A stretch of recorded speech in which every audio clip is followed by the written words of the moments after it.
Hey guys, it's Andrew. Today I'm here with Skylar and we're going to be talking about how to evict your tenant, or rather how not to go about evicting your tenant, because we've been hearing some interesting stories from both landlords and tenants about how some evictions have been happening. So we want to talk about that from a point of symptoms as to why it's happening, what can be done about it, and some of the interesting stories we've heard that led to tenants having to leave their properties. A tenant contacted me like a couple weeks ago, and he was just asking me some questions, and he had a really bizarre story. He says, I have nowhere to live, and I'm not sure if there's anything I can do about this. My landlord just changed the locks. Yeah. Didn't even tell him. He just changed the locks on the property and said, take me to court. Yeah. Shout out to tenants watching the Property Hustlers channel. Yeah, no, seriously. Not just landlords. No. It's like, no, you know what? On TikTok especially, like a lot of tenants will message me, ask me questions, and just saying, hey, how do you deal with some of the stuff? And it's crazy the amount of stories I hear from tenants about like things that landlords are doing, which gives me the perspective of like, I understand why all of these rules are in place, but it's crazy because what ends up happening is that you have these rules which are heavily leaning towards the tenants, but the problem is that the tenants that need them don't use them, and the tenants that understand them abuse them. Yeah. And now you just have this this system that doesn't seem to serve anybody quite well. Yeah, and because like I'm in the business, when you say that a tenant reached out that the landlord changed the locks, he doesn't know what to do, I really don't believe the tenant that he didn't do anything and has no idea why the locks were changed. Oh, that's true. There's usually a reason why a landlord has to go and change the locks. And you know what? A lot of people think that changing the locks is illegal, right? And it's not. There's steps that we can take to change out your locks without going through the LTB. Changing the locks versus locking somebody out of a unit that they've paid for are two very different things, right? Like you're allowed to do a lock change at the property. You have to give the tenant the lock, or the tenant the key to the lock. Sure, yeah. Sure, yeah. You just sure, yeah. say that with like, yeah, okay, yeah, technically. Black and white, yeah, you're not allowed to lock people out. Like evictions aren't in Ontario allowed to be done without a sheriff. Yeah. Yeah. When people say these things, what I see happening a lot of the times is landlords especially the old school landlords, just come in, they just do stuff. It's kind of like the landlords that walk into a property without giving 24 hours notice. They just kind of walk in like it's their own home and they go and do whatever they need to do. Oftentimes they go in to do maintenance, but they just kind of come in and announce sometimes. Yeah, you should never like break some privacy rules and come in unannounced. 24-hour notice is a thing that tenants can't really argue, but it really shouldn't be like that. If there's a maintenance issue, hey, I'm in the area, can I come by? Yeah. Right? Yes or no, right? It's okay if tenants say no. No, but that's also asking. That's not entry without notice. No. That's like informing, and then they can agree or disagree, right? Yeah. Quick story about only sheriffs can do evictions. I've recently had a tenant that sublet it to somebody without telling us, and we had no idea. And that tenant moved home, stopped paying rent. And we go into the room and there's someone there. Like his stuff was there. He wasn't there. I changed the locks. Okay. Post notice that, hey, if this is you and this is your stuff, call me and I'll give you a key. Okay. Now what happened was the tenant left, go back home overseas. And I said, well, if you want a key, you got to come get a key. He goes, well, I can't get a key. I'm overseas. And I have my friend living in the room. I go, well, you can't just have a random stranger live in the room, right? The locks are changed. They weren't done illegally. I post notice. I'll give you the key. You got to come get the key, though. And you can't come get the key. So then what? I didn't do anything illegal, right? But there's a stranger stuff locked in the room. If you're not paying rent, we can't get a hold of you. And we go to the room and you're not there. And we go back and you're not there. We're going to post a notice on the door that says, letter of abandonment. You abandoned this unit. We're going to change the locks for the safety of the other tenants. Yeah. Right? That we can't get a hold of you. And if you are here, call this number. We'll give you a key. And that's where when somebody else moves into the unit, whether it was arranged with the other tenant, if the original tenant didn't tell us or they're not around anymore, which sometimes happens, and they just let somebody else move in, you can change the locks. Yeah. And the reasoning and the rationale behind this is that we don't know if this is just a complete random stranger coming in, right? So like it is our obligation to, if we think that there's a problem or an issue, to protect the property, protect the other tenants who are there, and if there's a security issue, change the locks, right? Yeah. And then our tenant, if they did actually sublet or do whatever, they can come back into the picture and do it correctly. Yes. Right. So there's some legitimacy to that. That's where like we have an understanding of like what our responsibilities are and under what circumstances. But I do find that there's people who either don't know what the responsibilities are, don't know the boundaries of what they can and cannot do, and they just end up doing all kinds of crazy stuff. There is a high degree of ignorance in the tenant community when it comes to what they can and can't do. So I understand why there's all these advocate groups, right? It's just, there's advocate groups that are like a business, and then they're just trying to pay a membership fee. Yeah, get people enrolled and help everybody out who they can, for better or for worse, right? And it kind of takes away from the landlords and tenants working together, because it's like, you might be having a conversation, but the minute lawyers get involved, Like, well, now you need to get your lawyer too. Yeah. And now it's no longer a conversation. Now it's like an expensive negotiation where you could have probably just worked it out in the conversation. Yeah. Yeah, I see people doing all kinds of crazy things. There was this one weird one that I wasn't sure how it worked out. There was a student house, and there was like 6 students living in the property. One of the students moved out eventually, and then the owner's daughter took one of the rooms. And then what they did was, because the owner's daughter took one of the rooms, a few months later, they just decided to kick everybody else out. Yeah. And the reason for them being able to just kick everybody else out was that They share kitchen. they share a kitchen. But the thing is that when they originally set forth the lease, other tenants signed a lease agreement and they were renting the house as a collective. Yeah. And now when the daughter moved in, what happened to those original terms? Yeah. The problem there is that the sheriff needs to enforce that. Somebody has to enforce it. No, the police can just, so when you share a kitchen, you can ask the police to come and just remove people. You don't need any days notice. And You when can those tenants say that, hey, this is my lease. a lease becomes void if you are living with the landlord or a direct family member of the landlord, Mm-hmm. because that is now their home. See, my experience with the police though is that they don't want to do any of this work and it just pushes back to the LTB. Yes, but if you are the resident there, they that you take precedent. I understand that you're valid, right? It's just that when police matters, and it happens all the time where the tenants call the police or the landlords call the police, and then the police come, and even though it's not an LTB issue, like you're saying, the Yeah. police push it back, and then you're stuck as a landlord. Yes, but if you're living in the property, they had a lot more control. So because the Yeah. daughter was living in the property, I think they just did stuff. Like, I don't know the gruesome details about it all, but I do know that this happened, and I never got to follow up to see like how the matter actually evolved. I don't think anybody, tried to do anything about it after, because it's not really worth the hassle on both parties. If anybody fights at that point, it's a matter of principle. Yeah. Right. Yeah. But it was just a weird kind of eviction, and like I don't understand how these things will materialize. Right. Yeah, that's the safest way to be a landlord in Ontario is have a bedroom.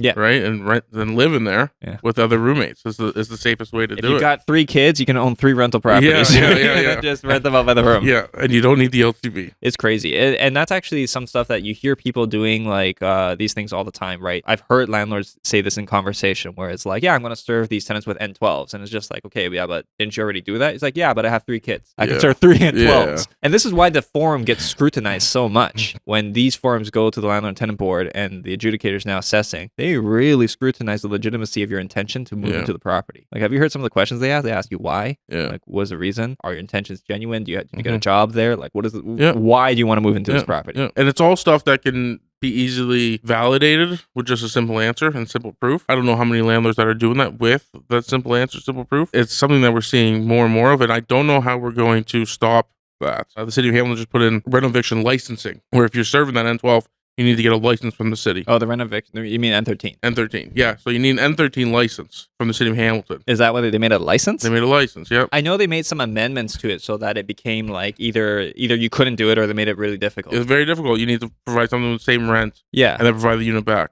Curiously, Now- do you know if a lot of landlords were doing rent evictions? It's a hard thing to do because it's a long wait. It's a long wait. It's a long process, and you need permits. Any landlord that contacted me or any of our clients that wanted to do some sort of thing where it just revolves around getting the tenant out of the unit, there's better ways to go about that. And let's avoid that. Let's avoid the, and again, I keep on saying the LTB is plan F. It doesn't matter if it's for N5, N4, N12, N13. It's always plan F. Yeah. I never want to go there. The only landlords I'm aware of that would do rent evictions are like the big corporate ones. Yeah. Right, where they would pull these massive building permits to go do massive renovations to the property, and then they would essentially evict everyone. It would take a long time to do the renovation, so they Yeah. wouldn't be able to come back. I just want to touch on this because I think my view on this is a little bit different, okay? Because I don't think that the N13s, as much as I'm pro landlord, I don't think we need that form. What I think we need is more that if that big landlord that wants to renovate that building, spend a couple $1 million upgrading everything, the rent increases should just go up. And it's something that doesn't happen. And there is a way in the LTB that you can apply for more of a rent increase. Never ever gets accepted. You need to do crazy amount of work to get a little bit. But if we had more leeway in that, where we're able to up your rent by 5-6% by doing this repair, and maybe next year we do something else, we can do a hearing where all tenants, maybe they don't agree, but they would admit that, hey, the boiler sucks in the winter, right? Let's upgrade the boiler. Well, a boiler in these big buildings, it's 6 figures. It's 6 figures. So it just makes sense that we increase the rent a little bit. And if we were able to do that, we would see less N13s and less people, basically on the streets, right? And all they would have to do is just pay a little bit more rent. And I think that's the way how landlords and tenants can get along. And maybe the corporations aren't happy with that because they want a lot more rent. But that's the way that I see stuff working out, is that, inflation happens, interest rates, all this, sucks. Your rent needs to go up a little. Yeah. It's just fair. It's just how it goes. Yeah, and this is where the ethics of it really comes into play. But in terms of your intent, I've seen landlords do some negotiating tactics with these forms that, aren't technically wrong. Like based on what you said, I've seen some landlords approach a tenant. They'll say, "Hey, listen, I know your rent's right now $1,200. I need it to go up to $1,500 Yeah. a month. It's $300 a month. I know it's a lot of money. I know that sucks. But honestly, if you do not agree to pay this extra, Yeah. I have to move back here because I cannot afford my own rent where Yeah. I am. So this N12 is really contingent on if Yeah. or not you're willing to pay a little bit more. Now, obviously, the ethics and the integrity of the landlord then comes into question. Are they just saying that, or like, is this an actual situation? But it's not like the landlords don't have their own bills that are going up like crazy if they're renting somewhere else. Because how many people have rented out the place they used to live in because they moved somewhere else for work and they're renting somewhere else? Their rent's going up, or if they're Yeah. not in the rent-controlled space and they have to move back home, yeah, they're going to serve you with an N12. So that's where that negotiation happens. And there is, by the way, a form that if you were improving something, it's the N10, I think. Yeah. The N10, you can use that as a landlord to say, hey, I want to increase the rent, and in exchange, I'm going to do X amount of Yeah. upgrades, and you agree to this. And, that's where, both parties can mutually agree to a rent increase. Yeah, and it's very hard for both parties to agree, and it's something that I think that if we were seeing more hearings about that form, then the adjudicator steps in and goes, hey, spending this amount of money is good. It definitely improves the building. We want you to just have your tenancy. You sign a new lease. This is your new rent. And everybody's happy. It's just a thing that everybody that is not happy in those negotiations, I believe it's on principle that I signed this at $800 and it's going to be $800. We can't negotiate like that, right? And what will happen is that you eventually just get evicted. Yeah. Right? This landlord may sell it to the next landlord, and that landlord will put you out on the street. And that's where I feel that people need to understand, like between the relationship of a landlord and a tenant, oftentimes it's not a matter of will I get evicted? It's a matter of if I have this relationship and the landlord does want me to leave and they really want me to leave, it's really a matter of like when I have to leave. And that's where you really have to change the tone of that conversation and try to make something work. And again, there's certain circumstances that are reasonable. And again, there's two sides of that coin. I see people who are on fixed income and they've lived in a place for God knows how long, paying $800. Like we had that one tenant we spoke to where it's just like, listen, we're going to change the zoning of the property. This is going to become commercial. You're going to have to leave. He was paying $650 or something for a 1-bedroom apartment. Yeah. Still is. Yeah. And I remember the guy was he was visibly very upset when we told him that he's going to have to leave. Yeah. Right. And what do you do in that situation? Yeah. Right. For anybody watching, he's actually still there because we felt bad. Yeah. Right. And honestly, we did actually talk to him and said, listen, let's meet somewhere in the middle. If you're willing to pay a little bit more. Yeah. We'll just postpone this like a hell of a long time, like as much as possible. Yeah. And we'll leave this for now. Yeah. And my experience with people on fixed income that have cheap rent, they are the best tenants you can have. The only con about them is that they're paying cheap rent. Mm-hmm. It's not that they're complaining. They've been there for so long. It's their home. It's the best tenant to have. I'll tell you a cool story. We had this lady, and this lady, again, cheap rent, lived there forever. She lived upstairs, and it was time for her she needed a surgery, and the surgery that she was getting meant that she couldn't live upstairs. She's paying $700. $700, but she had a 2+ dad. That's crazy. Yeah, she had a decent place. So she told me she was leaving and all this stuff, and she goes, I know that the owner talked to me before, many years ago, about leaving and paying me something to leave, and obviously I didn't take it and I wanted to stay here, this and that. Well, now it's time for me to leave. And I go, why are you telling me this? She goes, because where I'm moving to has carpet, and the surgery I'm getting, I can't be around carpet. I said, okay, so what do you want me to do? I would like you to ask the owner, rip out the carpet and put down vinyl. If you do this, I'll move into the apartment and you'll have the place. I go, really? That's a weird request. I've had a lot of cash for keys, nothing like give me some vinyl planks and I'll move out of my place. And I thought about it and I was like, this is pretty genuine, makes sense. But then I go, I need some proof. I need some proof that you're actually getting surgery. I need proof that you're getting a lease. And then I need proof that we can actually do the work. It turns out everything checked the box, all the boxes checked. I wanted to see her apartment packed up. We packed up the apartment and then we did the floors in 2 days and she moved out. It's a great story. It's a great story. Yeah. Everybody won, right? And that's just a relationship on what did it cost the landlord? I don't know what it cost. Couple grand. He'll get that back in first and last. Yeah. First and last, you'll get it back that Yeah, because how much did that apartment rent for? $1,700. $1,700. Yeah. $1,000 more. With a coat of paint. With a coat of Not like we did any renovations. Yeah, that's crazy, man. Yeah. See, and the owner, most of these owners are businessmen. They know a smart decision, right? And I did tell him, listen, she's leaving anyway. She's getting the surgery. The surgery's going to save her life, right? She can't live upstairs anymore. Yeah. She needs to go somewhere else. And he was like, you know what?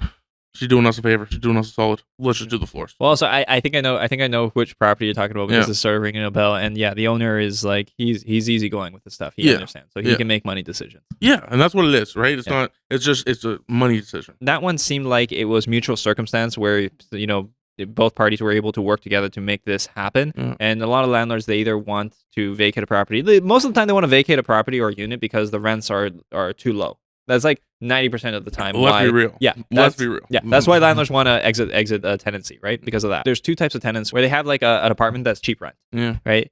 There's two types of tenants. One of them understands that, hey, I've got cheap rent. I'm not going to rock the boat here, right? I'm not going to bother the landlord. I'm going to, make sure to be extra nice. I'm always going to pay my rent on time. Yeah. And then there's the other crowd, which is just like, this is rent controlled. I've been here for a long time. I deserve like a certain amount of things or whatever. And then when they start doing maintenance requests, they start complaining. Now the landlord starts to think, well, like, this isn't really worth it, right? Like, if I'm going to be doing all this maintenance, I'm going to be fixing all this stuff, and this is barely covering whatever my costs are. Why am I doing this? And now the landlords are starting to think, well, how do I turn this tenancy over? And like, why do they also then start to think to do things outside of the landlord and tenant bar? Aside from the obvious reason that it takes you forever, it's going to bleed you financially. Aside from those reasons, they start to think really creatively as to how they can do it. But I know tons of tenants who are renting properties where they want to keep things quiet, and they know the landlord isn't bothering them, and they know they have a good deal on rent. So they just try however they can to make things work. Those people that put into all those maintenance requests and get a good deal on rent, that crowd, you're never going to win. It's good to know that you have a good thing going and you're trying to like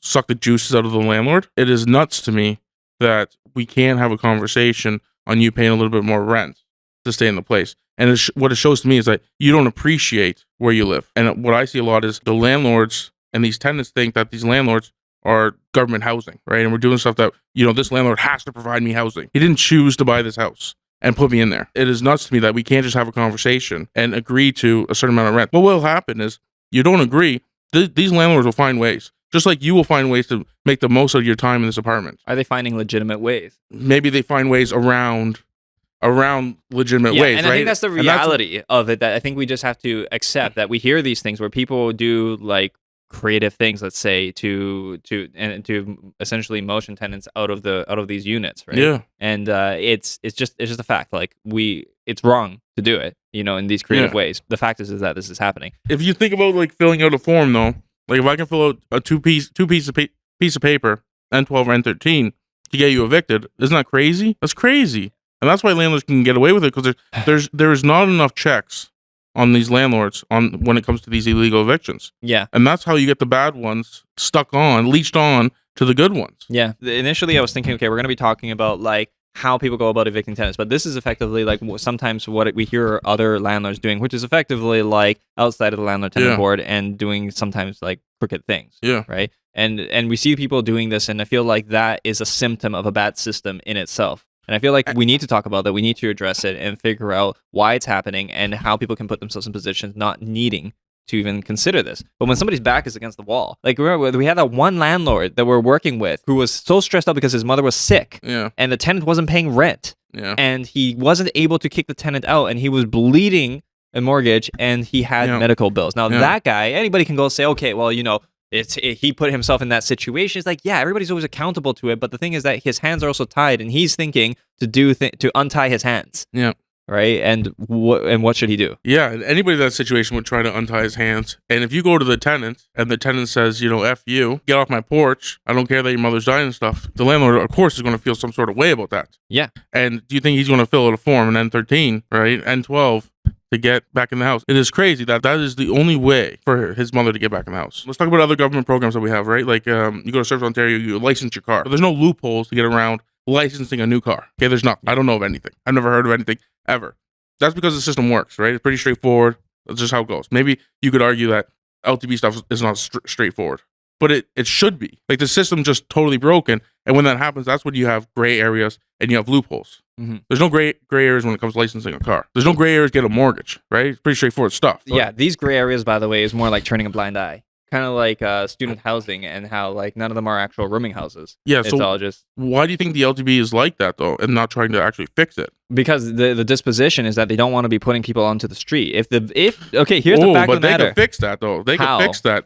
I just gave you a great idea. Before an N13 happens, how many improvements did you do to the house? How much money did you spend? Is there an option there to do the improvements where the rents go up a little bit? The city spends so much money on the administrative process to check these things. They will go broke trying to like make this work. They just don't know how to do it, right? Like, there's a problem. Yeah, that would work. What you're saying would work if Yeah. they knew how to operate a system like this without paying like for managers upon managers upon managers to double check and cross Yeah, the that's T's and not a dot the good I's. reason. That's not a good reason No, but for it to like. that's the fact of it, right? It's kind of like it's an overly inflated bureaucratic system. Like now you're kind of asking a question of why does the LTB not work to begin with? Yeah. Right? Or why doesn't the adjudicators hold the tenants responsible? Like the rule is for the amount of tenants that say that they didn't pay rent because such and such wasn't fixed at the property, and adjudicators say, well, the tenant has a reasonable point here. Why doesn't the adjudicator also say, but despite that, you need to be paying this rent to the board for the board to pay to the landlord when they remediate these issues. Yeah. There's a reason why they don't do this, because the disposition is that they don't want to throw people onto the streets. And if the landlord and tenant board worked with the amount of rent that goes unpaid, there would be a lot more people ending up on the streets. Yeah. And I think that is the reason why they do what they do. They just don't want to do it. Yeah, it's just going to push more landlords out of Ontario, which we're doing ourselves. Converting duplexes back into single family because that's what was selling better. We'll see how that works for the LTB, but obviously there's solutions to the problems, and you want to keep on paying, city managers money, and it blows my mind that there's solutions here, and we're not even trying to think about solutions, or even just have a simple online town hall, right? It's just like we're not even trying. Listen, the people, we're not even trying. Yeah, you can't have online town hall because the people working at town hall won't know how to do it online. Yeah, that's true. And the LTB is not even a conversation when it comes to politics because it's so divided. I can't say anything bad about tenants because then I'm not going to get voted into office. I can't say anything bad about landlords because then I'm not going to get voted into office. It's a thing that you just don't want to touch. The fact is that there's a lot of landlords doing some really sketchy things when it comes to evicting tenants, and I feel that we need to be aware of the symptom, why it's happening, and what can be done a little bit differently. One of the things I heard of another landlord doing was he would intercept the mail from the landlord and tenant board so that the tenant wouldn't get the notice of hearing. Yeah, going through somebody's mail to begin with is illegal. Like I think I don't know for sure, but I think it's criminal. For sure, it's criminal. That is desperate. That is you're doing something wrong. You're doing something wrong. But you back someone up against the wall, and they start thinking really outside the box, right? Like, and this is where I look at these things and I do wonder about the symptoms of a bigger problem. We start hearing it all the time. We have a housing crisis. Landlords are using homes. Foreclosures are up like crazy, right? People who spent their life savings, what they've worked for the last 10, 15, 20 years, whatever it might be for some people, to put into a property, and they're about to take massive losses. Tell that person that it's okay that they wasted 10, 15 years of their life grinding, scraping, saving, and they're going to lose it because the tenant doesn't want to pay rent. Yeah. It's not all the time, See, right? I wouldn't say it like that. I would say it's not because the tenant doesn't want to pay rent. It's because your provincial government doesn't have your back. Because it's okay to be a landlord and a tenant not pay rent. It is okay for a tenant not to pay rent. It is okay for life to happen. I've seen crazy things. Life happens and a tenant doesn't pay rent. It's okay. Mistakes happen. You just need the government to have your back. The terms of the agreement that you signed up for, the rules that you abide by, they should also have to abide by. Okay, the thing is, yes, like we end up leaning on, I think, on like the landlord side of things. And I think when I started off, I was actually not trying to, because of some of the stories that have come my way. Yeah. I do understand the sympathies towards the tenant, where it is that they're coming from. That I think the recent statistic was that home ownership for new Canadians, or it's not because younger Canadians, home ownership heavily relied on whether or not your parents owned the home. Yeah. If your parents didn't own a home, the statistical probability of you owning a home